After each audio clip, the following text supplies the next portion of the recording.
Pemirsa, puluhan pengunjung klub malam terjaring razia narkoba di Palembang, Sumatera Selatan. Dalam razia gabungan TNI dan Polri tersebut, seorang pengunjung patah kaki karena nekat melompat dari atas gedung.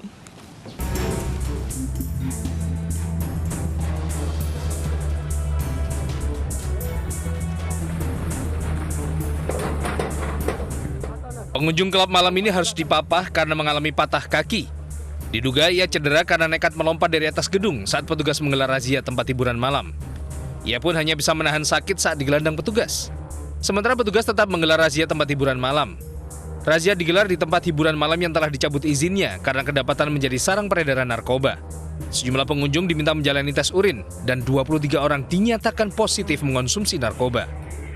Pagi ini bersama rekan-rekan sekalian sendiri melihat bahwasanya KPRD itu masih dijadikan tempat ilegal ya, tempat hiburan. Yang pertama ini kita masih buktikan karena rekan-rekan lihat sendiri sudah kita pisahkan yang memang pertama jujur ya menggunakan narkotika, kemudian rekan-rekan sendiri lihat tadi semuanya berkerumun tanpa menggunakan masker. Pengunjung yang terbukti positif narkoba diserahkan ke Badan Narkotika Nasional Provinsi Sumatera Selatan untuk asesmen. Sementara sisanya diamankan petugas ke kantor polisi untuk diperiksa lebih lanjut. Dari Palembang, Sumatera Selatan, Tim Liputan iNews melaporkan.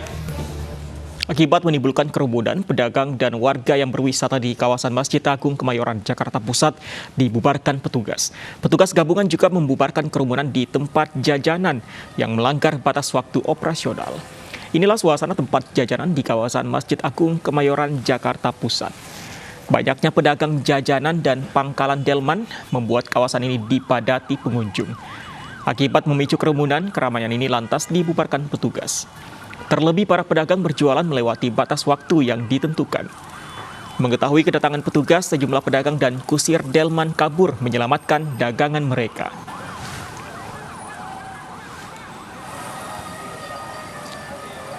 Tidak hanya di kawasan Kemayoran, razia kerumunan juga digelar petugas gabungan di kawasan Senayan, Jakarta Pusat.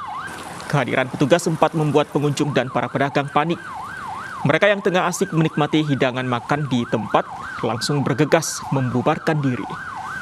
Petugas lantas mendata dan memberi sanksi para pedagang yang kedapatan melanggar batas waktu operasional di tengah pemberlakuan PPKM level 3.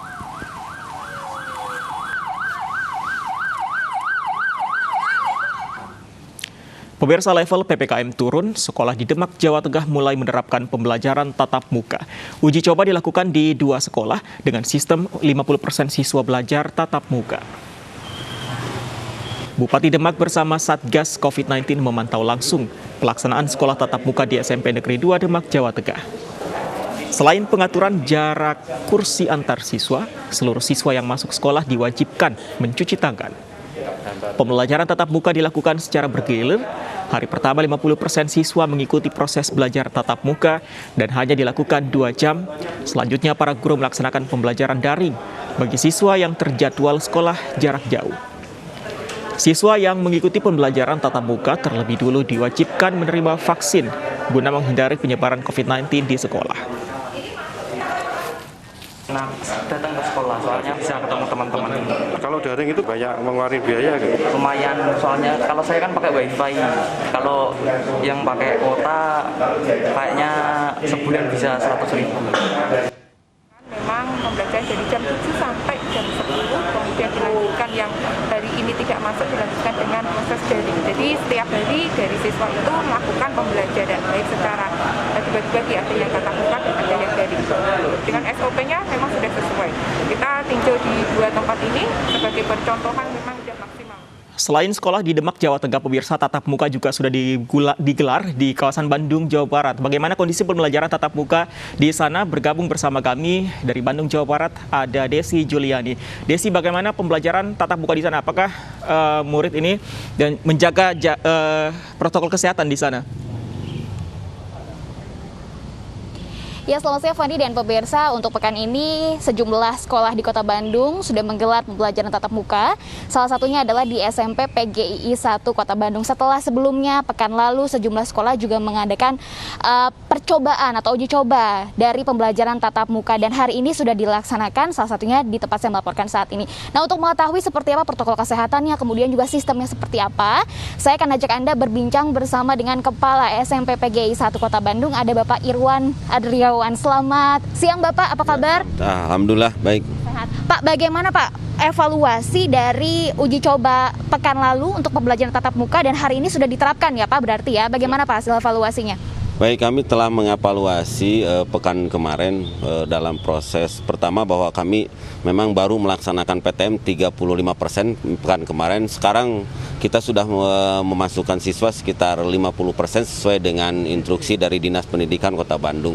Dan memang kemarin kita evaluasi, pertama kita evaluasi bagaimana siswa sudah mengikuti protokol kesehatan, dan alhamdulillah hari Senin ini siswa sudah mulai artinya sudah taat terhadap aturan dan sudah terbiasa melakukan protokol kesehatan, sehingga kami lihat dari masuk sampai dalam proses pembelajaran dan juga ketika pulang, alhamdulillah kita cek protokol kesehatannya sudah berjalan dengan baik. Oke. Protokol kesehatannya seperti apa Pak? Mengingatkan ini untuk membiasakan agar tetap patuh protokol kesehatan, ini kan agak susah-susah gampang ya Pak ya untuk anak-anak ya. Bagaimana protokol kesehatannya Pak Irwan? Baik, tentu kami instruksikan melalui sekolah. Pertama, ketika akan melakukan pemberangkatan ke sekolah sudah diinformasikan tentang protokol kesehatan, dan dari pagi hari kita sudah awasi dengan tim Satgas bagaimana ketika memasuki sekolah, dia artinya siswa harus menjaga jarak, lalu melakukan cuci tangan, lalu masuk box-in disinfektan, lalu juga tetap menjaga jarak di sekolah, dan terus diingatkan oleh pihak sekolah untuk tetap melaksanakan protokol kesehatan. Tetap menggunakan masker ya Pak ya. Apakah ada aturan khusus Pak dari sekolah? Mengingatkan sudah dihimbau juga oleh pemerintah kapasitas 50% tetap menerapkan protokol kesehatan. Nah, untuk dari pihak sekolah sendiri apakah ada aturan khusus Pak Irwan? Jelas aturan kami mengikuti aturan pemerintah, cuman kami ada tambahan bahwa karena memang kami menguatkan kepada orang tua untuk senantiasa ketika anaknya berangkat maupun pulang untuk dijemput, dan memang untuk tetap melaksanakan protokol kesehatan. Oke, baik, terima kasih banyak Pak Irwan atas informasinya. Ya, jadi itu dia pemirsa ya, memang untuk protokol kesehatan ini benar-benar dihimbau oleh pihak sekolah agar selalu diterapkan oleh siswa. Nah, untuk kapasitas dari siswanya sendiri ini satu kelas ini maksimal hanya ada 15 siswa saja, dan sistem pembelajaran juga masih hybrid learning, artinya ada yang belajar di sekolah secara tatap muka dan juga ada yang belajar melalui daring. Fandi. Desi Juliani, terima kasih untuk laporan Anda. Selamat bertugas kembali. Pemirsa, SD Negeri 05 Jagakarsa masih dilarang melakukan kegiatan pembelajaran tatap muka oleh Dinas Pendidikan DKI Jakarta. Hal ini menyusul pelanggaran protokol kesehatan yang dilakukan siswa dan guru sebelumnya. Sekolah Dasar Negeri 05 Jagakarsa, Jakarta masih ditutup untuk kegiatan pembelajaran tatap muka. Penutupan dikarenakan adanya pelanggaran protokol kesehatan yang dilakukan guru maupun siswa saat kegiatan pembelajaran tatap muka sebelumnya. Saat ini pengawasan masih dilakukan oleh Dinas Pendidikan untuk pelatihan dan pembinaan terhadap guru pengajar di SD Negeri 05 Jagakarsa. Jadi kemarin setelah terjadi pelanggaran prokes, sekolah ini ditutup oleh dinas sementara.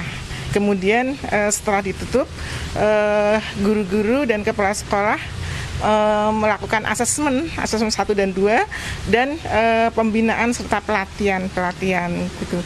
Nah, sampai sekarang masih dilakukan pelatihan untuk guru-guru di Jagakarsa 05 ini. Jadi sekarang ini SDN Jagakarsa 05 kita sedang menjalani proses sanksi daripada pelanggaran tersebut ya. Untuk dan sebelum dapat konfirmasi dari dinas, kami belum berani membuka. Nanti setelah dari dinas memberitahukan dibuka, baru kami buka kembali. Dinilai tidak efektif, Pemkot Makassar menghentikan program kapal isolasi apung terpadu KM UMSIDI. Hal ini menyusul jumlah pasien yang dirawat di kapal isolasi alami penurunan drastis. Pemerintah Kota Makassar akan menghentikan kapal isolasi apung terpadu KM UMSIDI efektif mulai 21 September mendatang. Langkah ini diambil setelah terjadi penurunan jumlah pasien yang dirawat di Rumah Sakit Apung, sehingga dirasa tidak efektif untuk dilanjutkan. Selanjutnya, penanganan pasien COVID-19 dilakukan bersamaan dengan program pemerintah Provinsi Sulawesi Selatan. Nah, dulu kan sekitar hampir 100 lebih orang di dalam. Sekarang sisa 20. Terus turun. Jadi bornya sisa 2,5%. Jadi tidak efektif lagi untuk kita perpanjang isoter ini. Pemirsa, LPG 3 kg tidak lagi bisa dijual bebas. Pembeli wajib memiliki kartu sembako untuk bisa mendapatkannya. Bagaimana tanggapan pengamat terkait kebijakan ini, kami hadirkan usai jeda.